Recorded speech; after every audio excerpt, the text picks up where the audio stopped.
And we're live. It is Wednesday. It is May the 7th. It is the year of our Lord 2005. It is 8 o'clock a.m. And I want to make two observations. The first observation is that I need to supplement this introduction style that I have developed with something to say about the particular date. It bothers me every time I say it is May 7th that I don't have anything to say about May 7th. 8 o'clock a.m. is always the same, but May 7th, the year of our Lord 2025, differs every day. Yesterday it was May 6th. Tomorrow it's going to be May 8th. And I should develop something interesting to say about each day for the purposes of the show. Something that happened, something that mythologically happened, but in fact didn't happen. I don't know. So I'm going to work on that. Tomorrow you're going to have, on May 8th, I'm going to have something to say about May 8th. So if you know anything that happened on May 8th, let me know, because I don't really know anything that happened on May 8th. But I got to find out by tomorrow morning's monologue. That's my first observation. My second observation is that sometimes, everybody lets you down. And let me tell you what I did, the labors I went through to get a co-host today. First, I woke up this morning and I said, what are we going to talk about on the show today? And I thought to myself, we will talk about the Carney-Trump Oval Office meeting, of course. And I have the perfect people to do that because of, the Carney-Trump meeting involves Canada-U.S. relations, and we have, Alicia and Ev, both of whom are Canadians, and we haven't really even talked about the Canadian election results yet, so we'll just, drag Alicia and Ev on the show, and we're done. Only trouble is Ev has not even responded to my good morning message yet. I have this feeling she's not even awake. And Alicia, Alicia, I think failed her country today. Canada needed a defense against U.S. imperialism, and she just said she was busy and couldn't do it. And so, she might show up later, but she might not. And look, if Canada gets annexed, I want you all to remember the day that Alicia Wanless didn't show up to defend Canadian independence on Dogshirt TV. I want you to remember it because, this was the day that she had the opportunity to, protect Canada from the predations of the Orange Menace. And she just said she needed to exercise and, she couldn't do it today. So, all right, whatever. Oh, Canada, blah, blah, blah. All right. So then I thought, all right, I've got an idea. Sometimes when I need a guest, I just tweet at people. And the trick to this style of getting a guest is simple. You look for who's live on Blue Sky, and then you tweet at them. So they're awake, right? They're up and sitting at their computers or playing with their phones. And so, somebody says something amusing and then you reply to it. I assume you're coming on Dogshirt TV in 20 minutes to discuss this. And so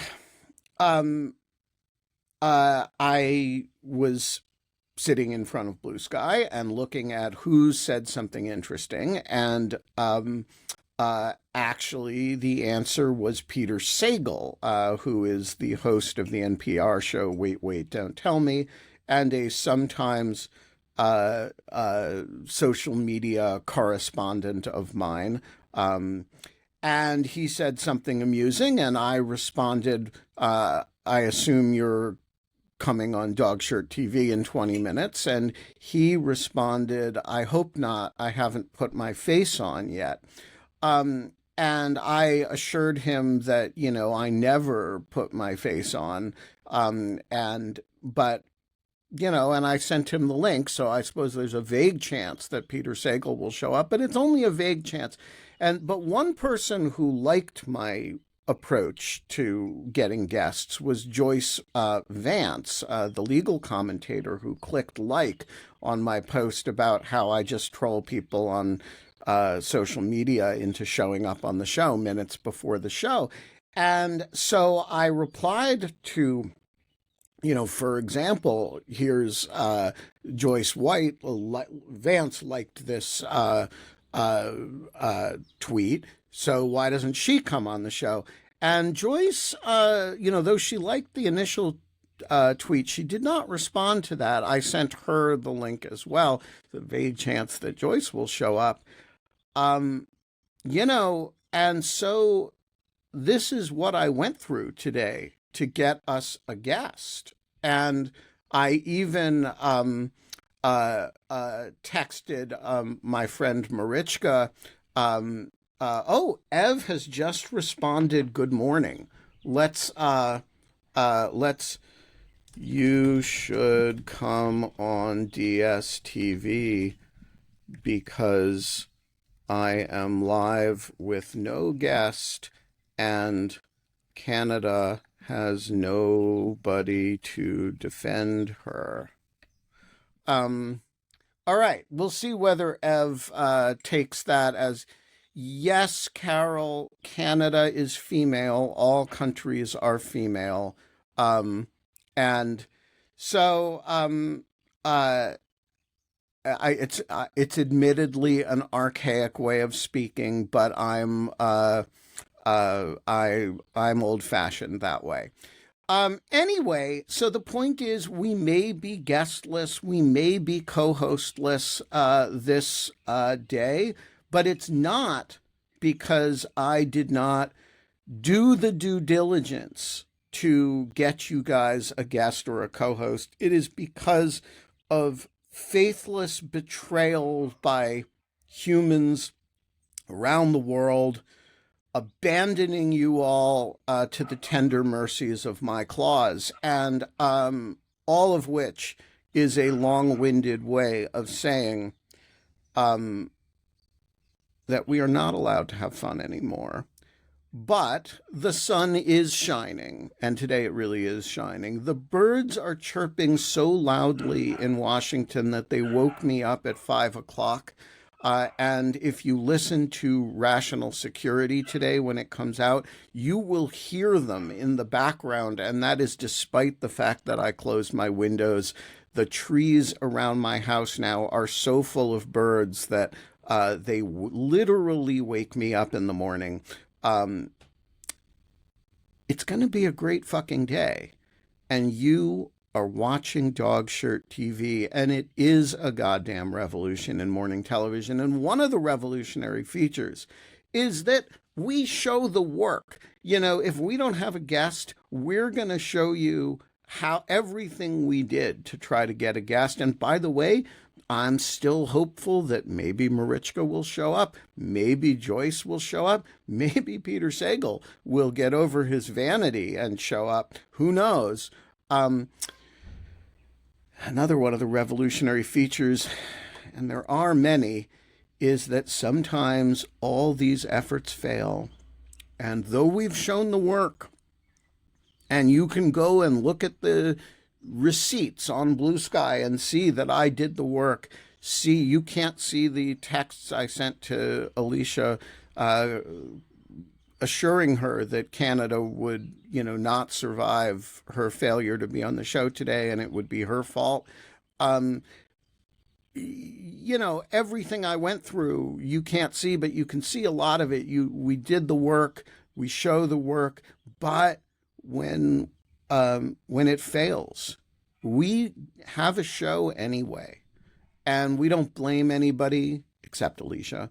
And you know, we just plow ahead and do the show and say, hey, the phones are open, as they used to say on AM radio.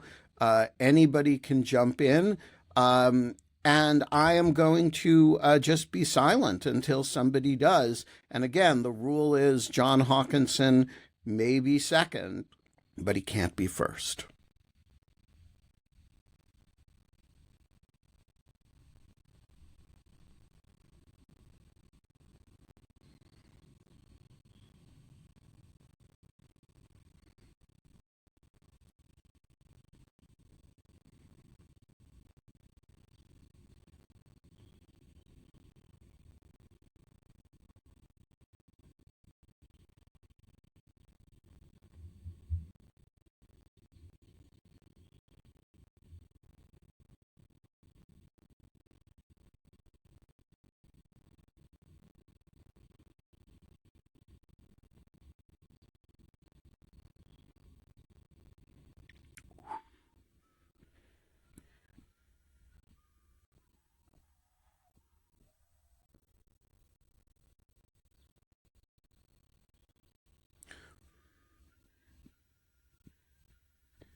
Oh, somebody's trying. Up, Leor. Hey Ben, What a pleasure. How are you? want to save the day. Yeah, and save the day you have. I will try. Um, are you in Jerusalem? Yes, I am in my house. Well, it is great to see your face. Lior is my absolute favorite hotelier in Jerusalem. And once upon a time, I showed up at his hotel and found a lovely spread of fruits and wine and chocolate in my room, which was completely unexpected. Because it turned out he was a lawfare fan, and that is how we met. And it was an absolutely lovely way to to meet somebody. How are you? Great. I can go out now if Alicia is here. No, because No, you I would rather you talk, not me. Hi, I'm Alicia. no, we're gonna make fun of Alicia in a moment. We've been doing that for 13 minutes without her presence, and now we're gonna do it in her presence. But before we do, Lior, you have this Oh, this is distinction. Leor. Yes. This is the Nice to meet famous you. Lior. This distinction among all of our viewers, which is that you have actually spent a lot of time watching the Netanyahu trial. Not watching And because you cannot watch it, but I'm reading a website that it's almost a transcript of the trials. So well, following it in detail. Yeah, you can't watch it anymore. it's unless you go to the court. But weren't you going to court No, no, earlier in the trial for a no, while? no, no, no. Okay. So we had a remarkable incident in the trial in which Netanyahu tried to fire the head of the Shin Bet, the Internal Security Service, and he ended up testifying. It's actually not about the trial. It's something else, and I think it's maybe could be interesting to you, like to Americans, because it can happen also in the US, like easily. Uh, Well, it did. it's no, what I mean is because I mean our administration is different, but what he asked the head of the Shin Bet, the like sort of like the FBI, but without the law enforcement side, so it's only like national security. He asked him to investigate demonstrations against him, against the administration. Because we are having we have demonstrations and protests against the administration for almost since the beginning of 2022, after this extreme right government came to power, because they are trying to maybe actually change the judicial system in Israel, and make the courts political. It's not the way we have it at the moment, and we don't have so many checks and balances like you do. So the not that ours are working that well or anything. No, it's a problem. You have the same problems. Our checks and balances are the Canadians. They come here and beat us about the face and neck, and then we have to behave. Yes, so we have only a few, and they want to make it. They want to eliminate them as well. So there are demonstrations and protests against the administration and against what they are trying to do. So we asked the head of the Shin Bet, like this sort of FBI, to investigate it. Bless you. To investigate like the civilian that are like something that they are not supposed to do by law, and they refused. And this is now it's only known to the public because of another thing that can happen, I think, in the US, that I don't know how it was revealed, but what came to be that the Qataris that are, in the way we see it, they are financing terror organizations, including the Hamas, which is a completely different story. They are also paying the most close aides to Bibi Netanyahu in his actually working with him 24/7. They are the closest one to him.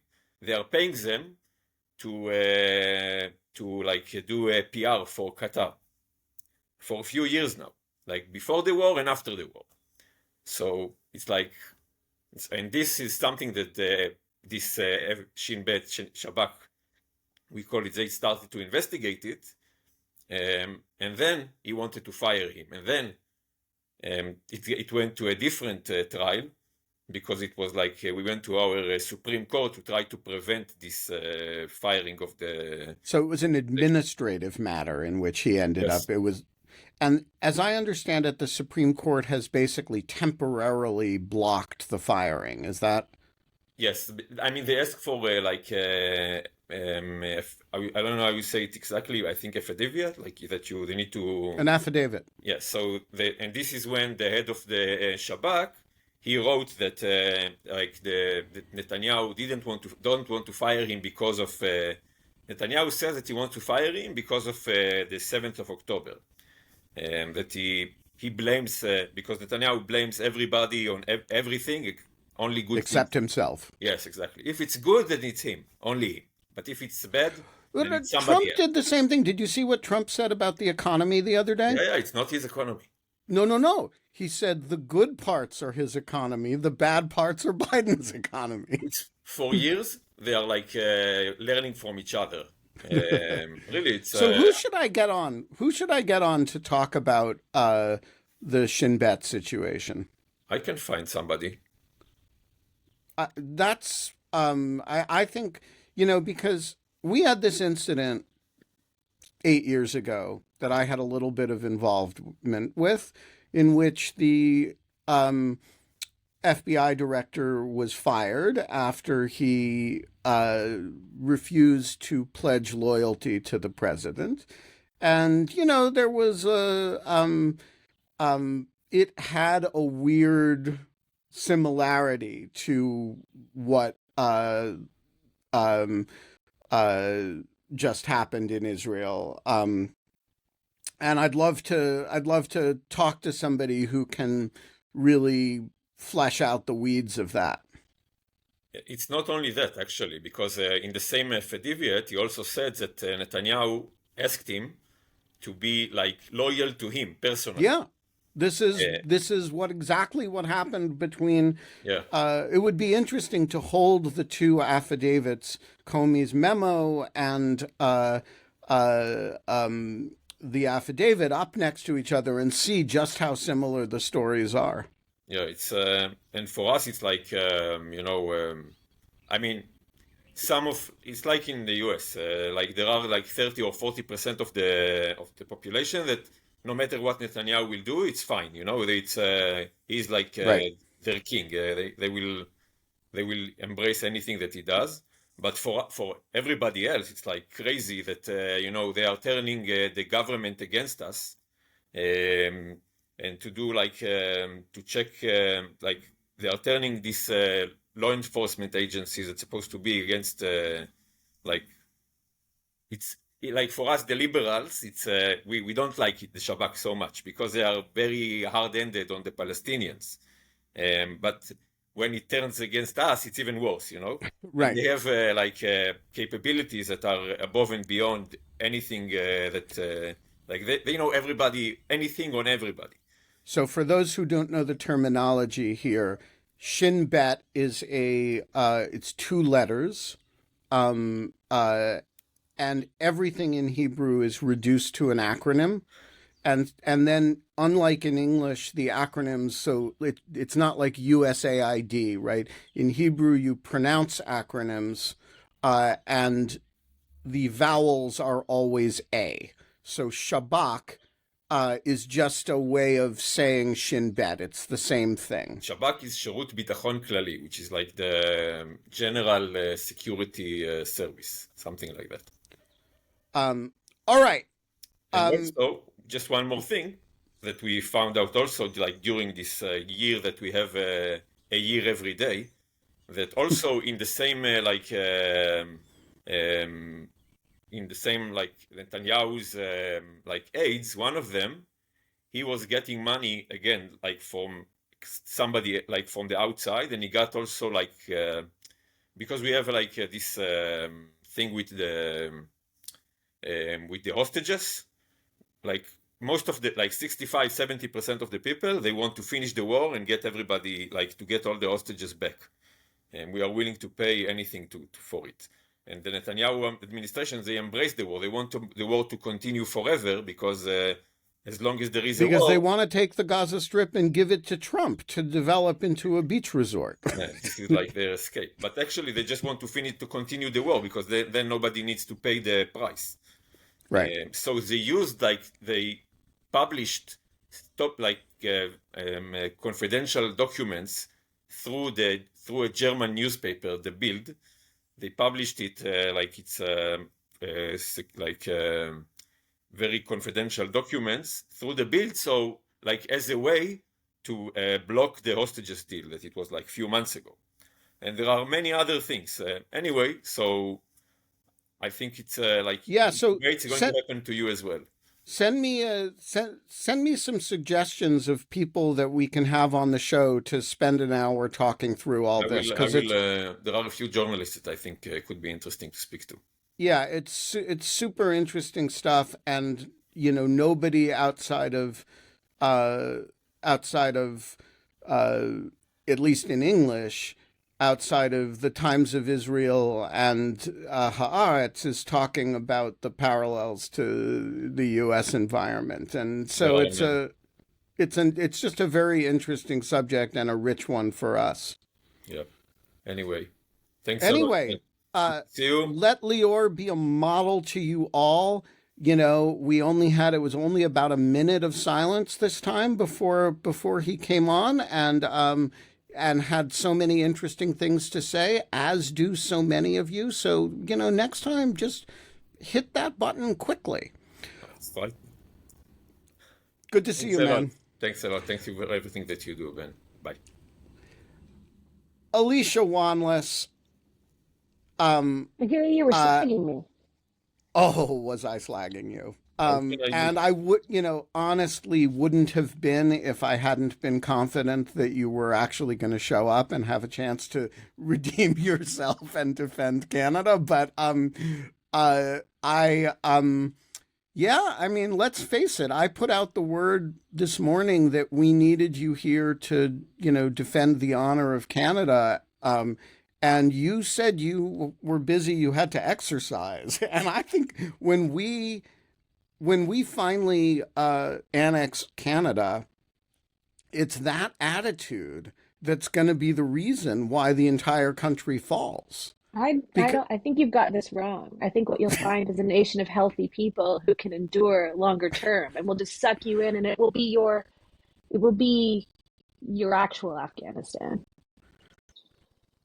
um, now John is saying that you need to take me to account for the abandonment of your guest. I don't know what this refers Oh, to. yes, you do. You do know. In that, unless somebody watches your show all the time, even when they're not on it, they need to know that you've canceled the show, despite the fact Oh, that a guest has been booked for weeks. ah, And some of us showed up. Obviously, I wasn't alone. And that was the abandonment. So they think I'm punishing you, but I'm not. I can't do I more. see. No, no, no. Yeah, no. Alicia was just busy this morning, and I did apologize for that. Notice that she Did has you? not. I did, and I even apologized on the air, um, and um, and I also will apologize in person to the guest in question, He and is coming back. yeah, who has been rescheduled. And so, with all due respect to the guest, a little bit of no harm, no foul here. It's not like I have a staff or anything. And, Alicia and Holly keep this meticulous guest page spreadsheet. But you can't expect me to actually look at that. I mean, that's completely, come on. Look, all jokes aside, we had a Canadians some creating con- chaos. Okay, creating order from wherever they chaos. go. Yeah. Um, all right. We have a had a first summit meeting between you know our fearless leader and your nationalist uh, toady who's refusing Anschluss. Um, Yesterday at the White House, the president welcomed him to the White House and offered him the opportunity for, Anschluss with the United States. And he said he had the temerity to claim that Canada was not for sale. Not only Um, that, he said never, never, never, never, never. and Trump said, never say never. I And think so that's when he we're, said never, never, never, never, never, yeah. So I just want to say, uh, never. as an American, I'm offended. I think, You've been watching too much Fox News. you hurt my feelings yesterday. Um, and your new leader, who you elected to do this, came here and spurned my president, in his offer of marriage. And I'm hurt. I am never going to get back into your country, but all I want to say is, why would you trust a person who's been married 3 times? That's not a long-term agreement I see here. Well, We like our yeah, commitment. yeah, no, that's true because nobody in Canada ever gets divorced. Um, all right, so all jokes aside, what did you make of it? I would think it was a proud day for Canada. Like, this is what people elected Carney to do, right? Yes, I think so. I think there's the rational me and the irrational me. The irrational me was screaming the entire time, like, he's lying. Call him on it. We don't actually pay that much more in tax. It won't be a break. Our healthcare is just fine, thank you. We don't need that. And then the whole military thing. He was acting as if we just are completely defended by a country and have no military or have not participated in anything security related, which is not true. So there was a lot of untruths being spread again, and that was hard to watch. But at the same time, I don't really remember following press conferences like this to the degree that I find myself now. Can you tell me, in the past, were they as ridiculously staged and like casual and just like, come on, little Marco Rubio, get in the conversation? No. Um, this is a Trump thing, not a I mean, usually they're quite formal. A joint press conference with a foreign leader, to the extent that they are ridiculous, it has sometimes been because press asks ridiculous questions. And that can, but it's not a, the whole White House press conference as, crazed theater thing, is a novel invention of Donald Trump, and I think and every previous president, irrespective of party, would have regarded that as undignified. Um, It feels that way. and it started in the first Trump administration. There was the I can't remember if it was the Norwegian prime minister. I think it was the Norwegian prime minister. He basically asked her why we don't have more Norwegian immigrants. You know, she was there like representing tall white people, and he's like, why don't we have more immigrants from Norway? Um, and there was, of course, the Helsinki press conference with Putin. Um, Oh, right. Marichka, Hi, can you how? hear me? Yeah. Um, give us just a second. I will be with you in just a moment. Thank you for joining us. Um, so So, yeah, there's a bit of a history of it, but it's an all Trump history. right. So back to Carney. I mean, he had given his first press conference after winning the recent election, warning Canadians, or at least level setting, that we really shouldn't be expecting too much from this meeting. He was going down to meet him. The likelihood of agreeing to anything about the tariffs is not high. So I think he did a good job in terms of setting expectations going down. And so, in that regard, really what this meeting seemed to be about was trying to suss out what kind of relationship, if any, Carney might be having with Trump. And to that end, I think he did fine in the press conference. I think at times his face maybe showed, or perhaps, it's like when you like extrapolate yourself onto animals and say about what they're looking like, it could be a little bit like that, where Canadians are just like, look at his face.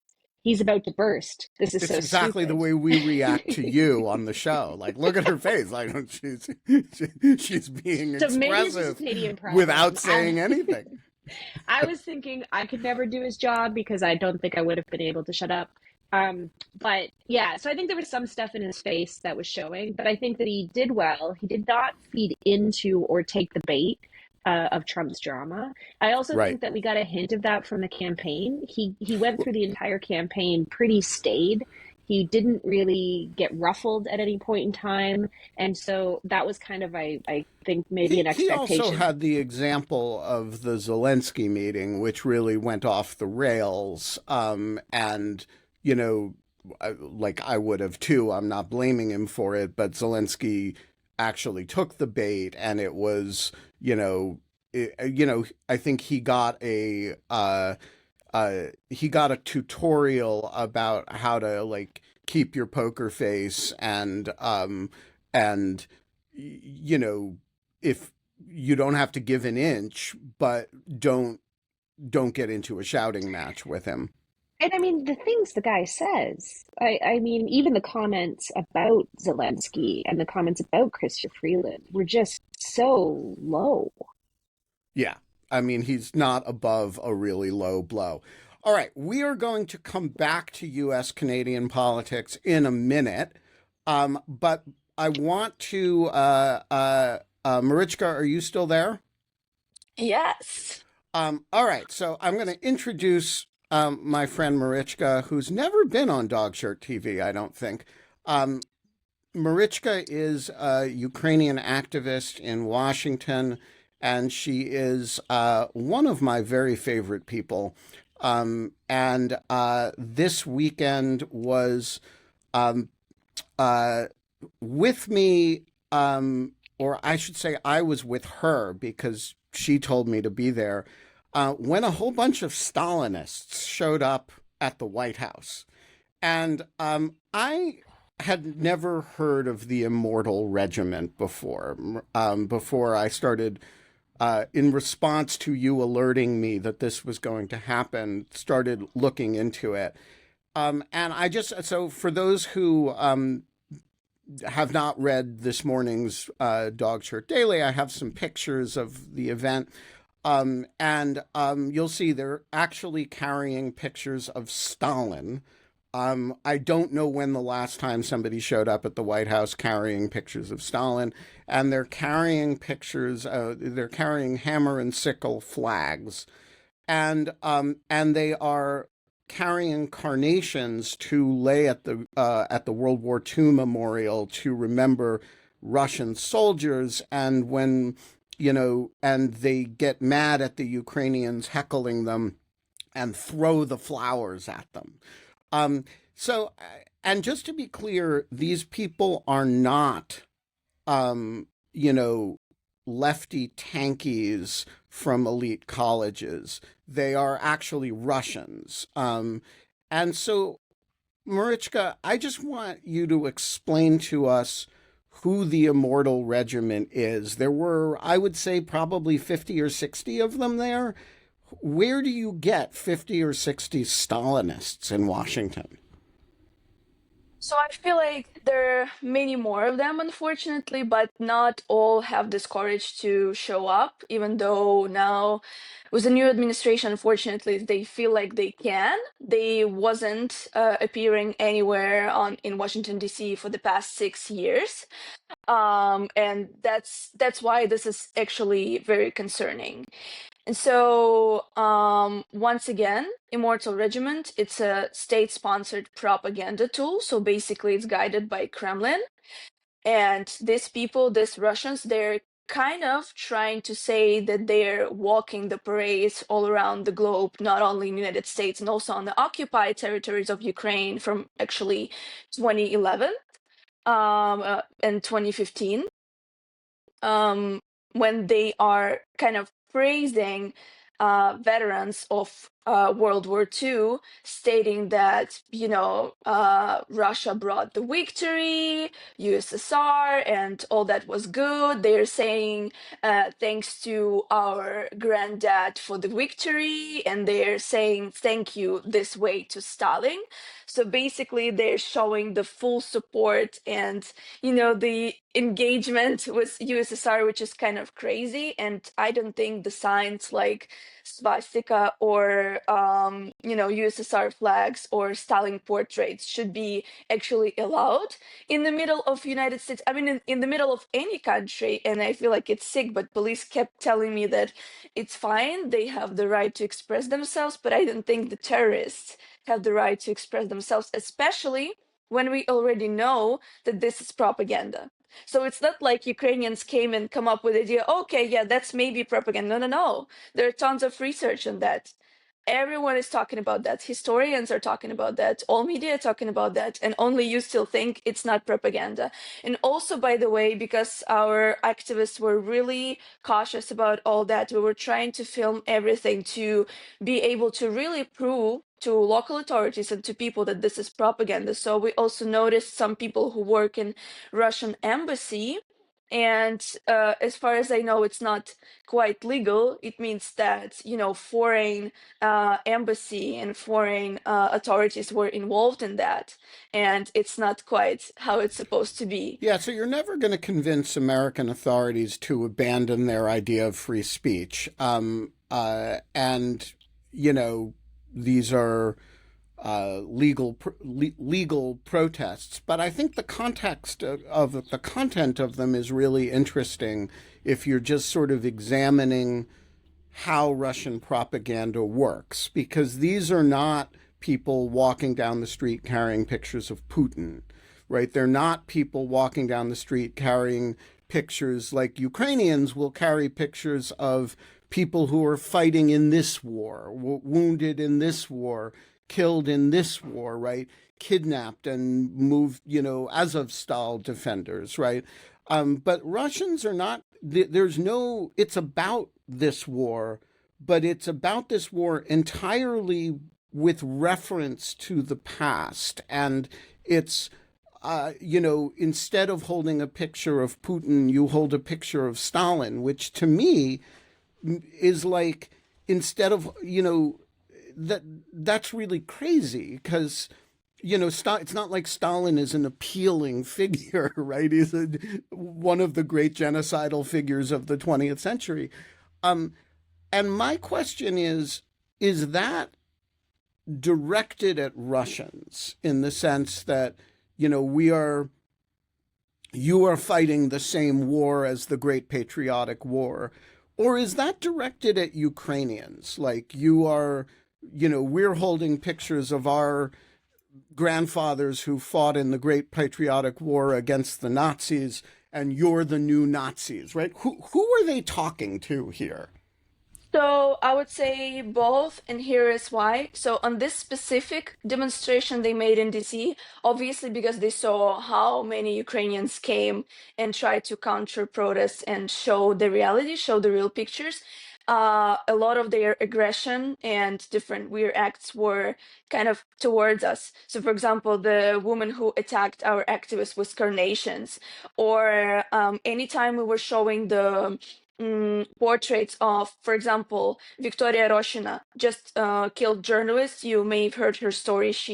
They returned her body Yeah, to not just Ukraine killed. They returned her body without her internal without organs. organs. Yes, and she was in Taganrog. It's a pre-detention center in Russia, which considered one of the worst in the entire world. And I've known right now only one person who returned after 2.5 years of captivity there. He was actually here in the United States.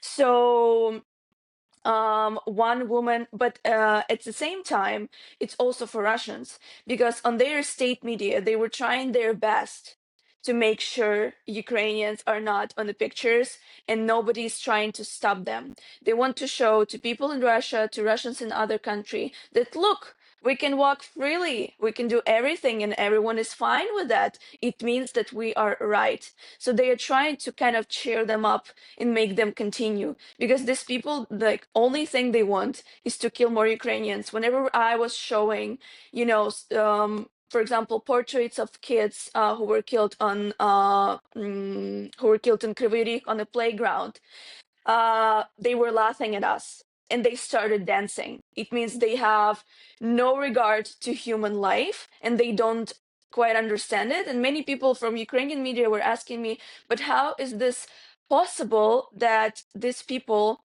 haven't lived in America for, I think, like someone 20 years, 10 years, having access to all the information around, like all possible sources on earth, how they still believe in Russian propaganda? And here is the great answer.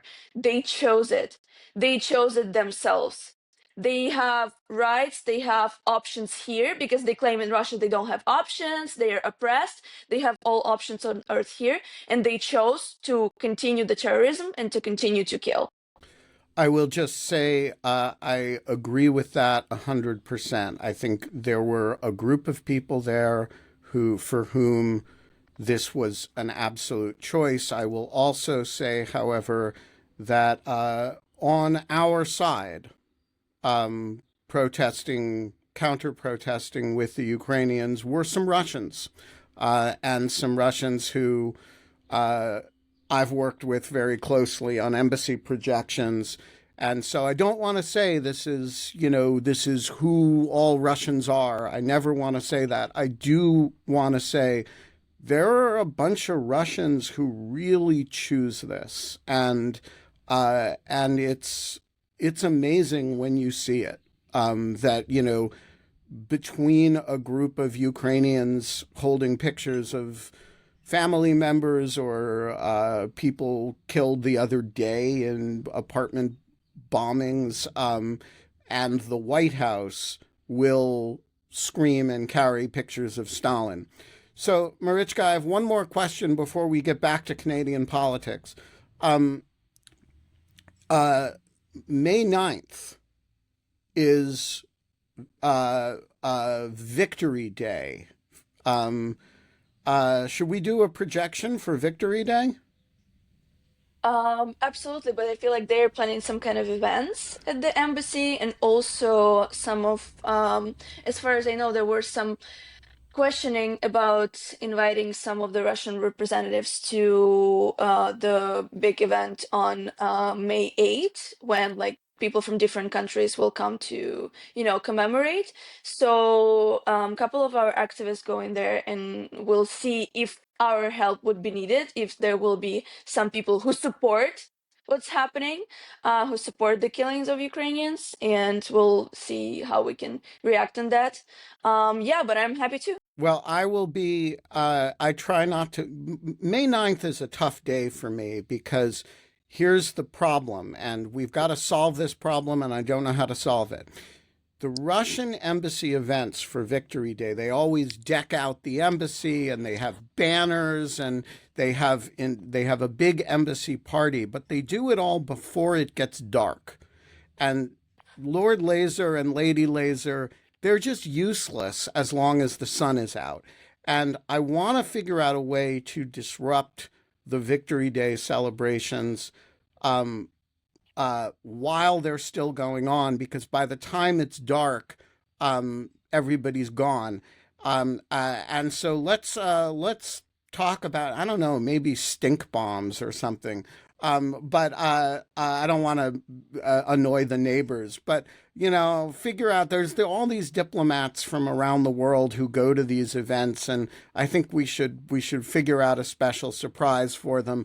Or maybe, as John Hawkinson says in the chat, God could supply an eclipse and then we could have some dark.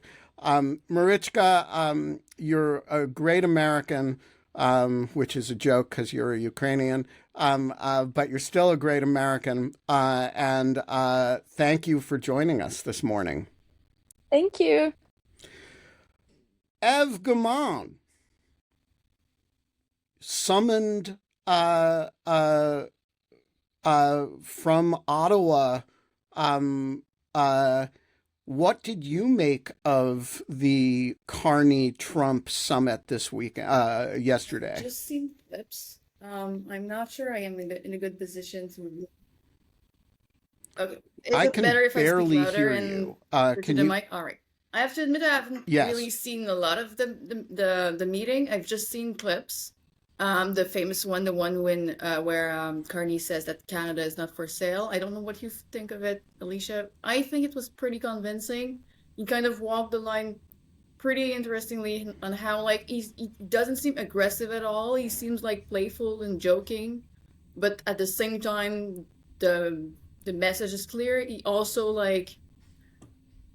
really uses the fact that he just been elected and has kind of went on a referendum on this annexion thing. He's like, no, I've talked to Canadian and that's really not in the. Whoops. We lost Eve. That was abrupt. It was. What happened? I don't think that was caused by me. You've been up to some shit today. It says Ev is backstage. Oh, wait a minute. I just figured out how I can make people appear and disappear. Look at this. Listen, Ev, he was trash talking us earlier in the show before we were ever here. It's just a day like that. I was trash talking you both. Mostly Alicia, because I was talking about, because Alicia, I was confident was awake, and because we had texted and she was abandoning the show in favor of exercise when Canada needed her to talk about it. Is super important for Canadians. We're gonna go to war. You don't get it. You're like, oh, you don't show up for this show and you're not going to be prepared. And we're like, no, we're getting our shit together. All right. You were saying F before I accidentally made you disappear. You were saying that you Yeah, I thought like he it. I like did the way you walk the well, line between like but you being playful and being very assertive. I also like the way like in which he conveyed the referendum on Trump to just like because that was what was the election was. So I liked it. I haven't seen a lot of it. I've seen videos and like clips and stuff of like they are getting into the White House and stuff. And it's just surreal to see those people you're used to see on TV, like Carney and ministers and with Trump, who you're also used to see on TV, but he seems like unreal. He seems almost like a cartoon character when he shakes hands with people. That is super striking when you see that. But I would be curious to see what you have to say, Alicia.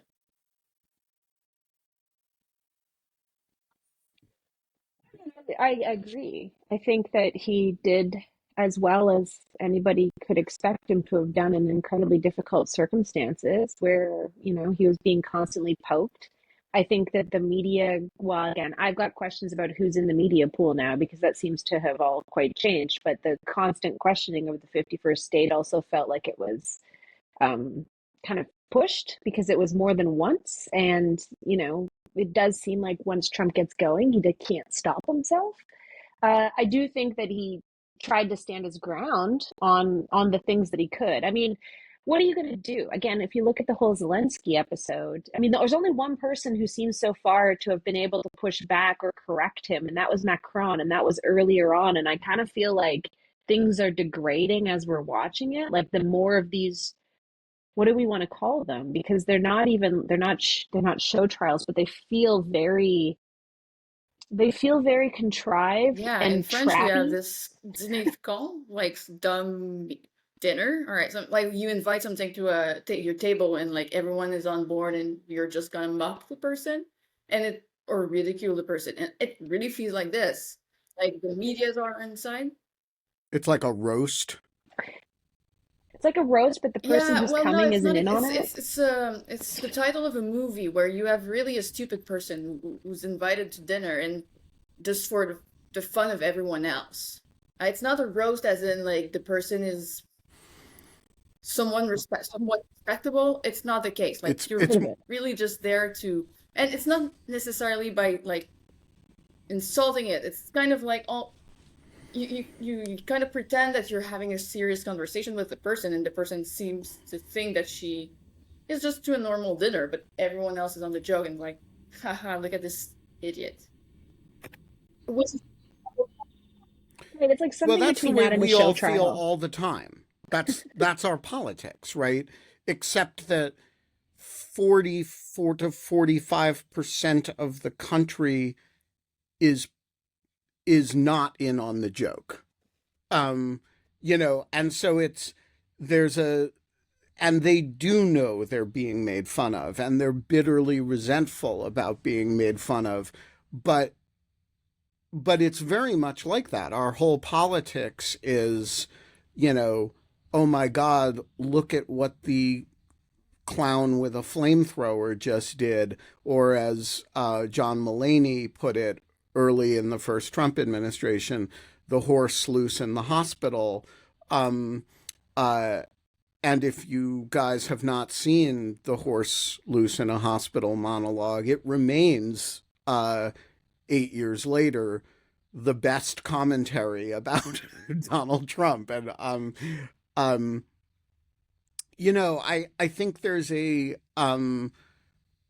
like that feeling of it's faintly comic, it's embarrassing, it's but it's also the president, and so there's a significant element of fear, and uh, a clown with a flamethrower, as Charlie Sykes likes to say. You can say, okay, he's a clown, but he has a flamethrower, right?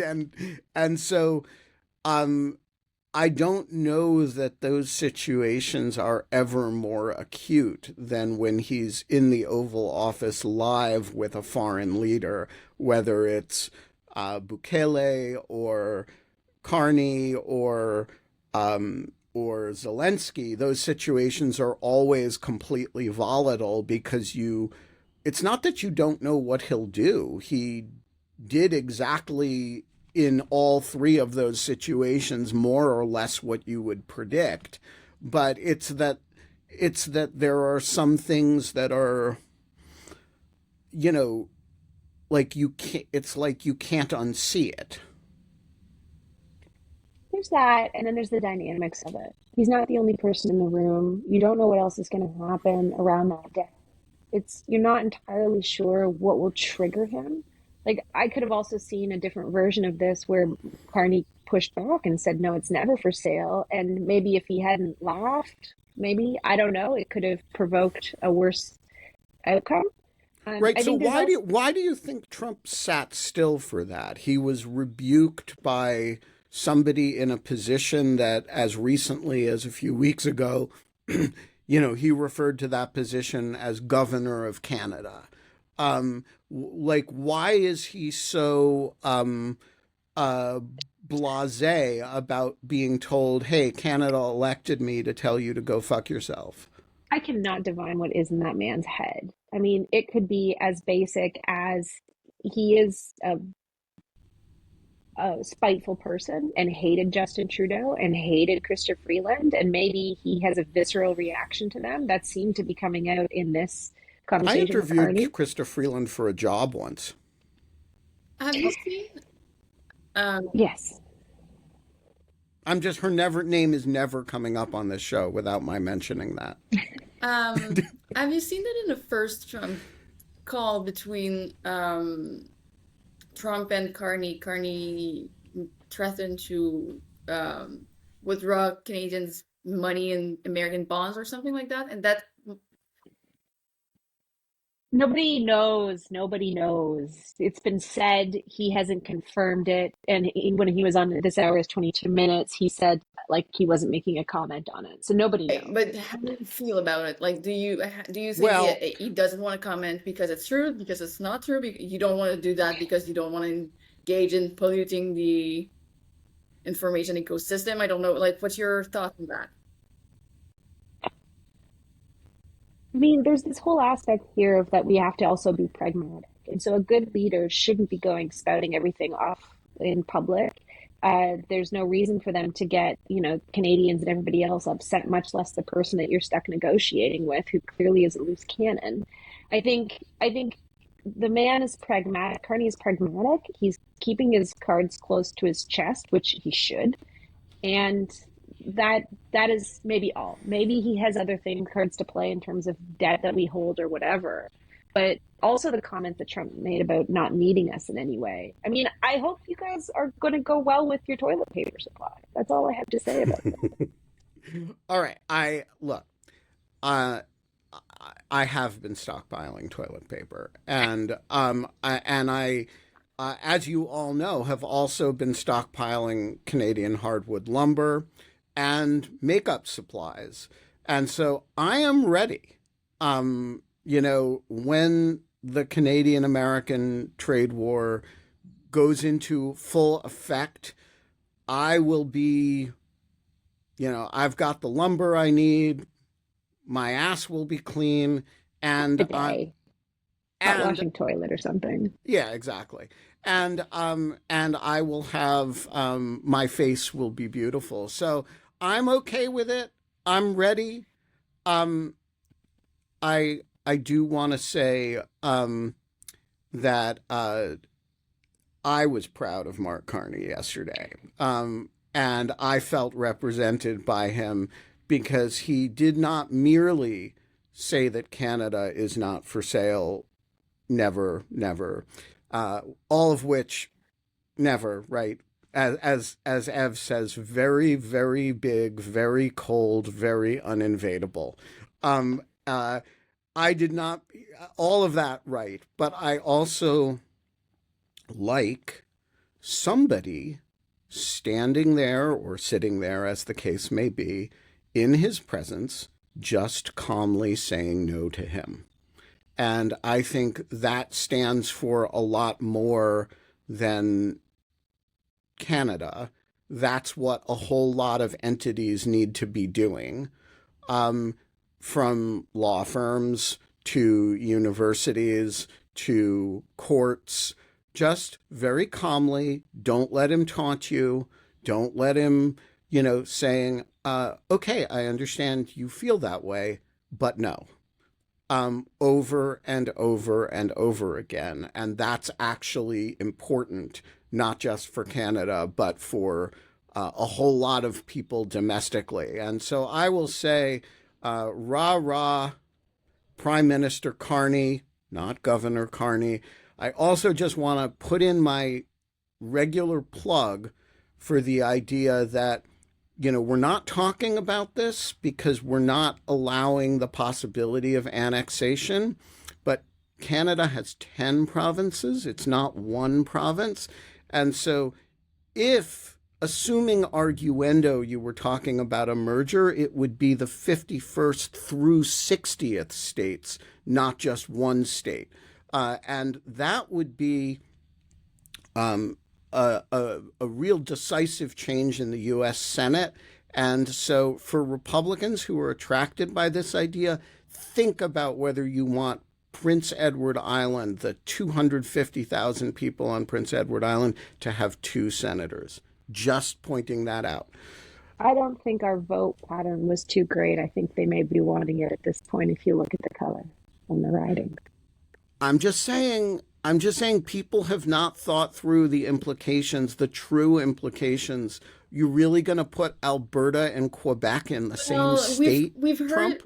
learned yesterday that Alberta was a part of the province of Quebec and had 2 referendums, thanks to some sort of written bullshit.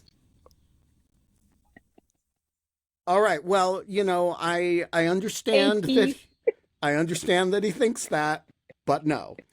All right, we're going to leave it there. Thank you to Alicia and Ev for showing up for Canada. Thank you to Alicia and Ev, to whom you're going to apologize. And maybe wear a suit. I am not apologizing for taunting you guys into showing up on the show. That is not happening. Thank you to Marichka. Thank you to Leor for breaking the silence. That's an Israeli joke that he will get, and a few other people will get, and showing up on the show. May you all follow his example and keep those silences short. We're going to be back tomorrow. There's no guest on the schedule for tomorrow, but that's okay because I'll taunt somebody into showing up. Talk to you later.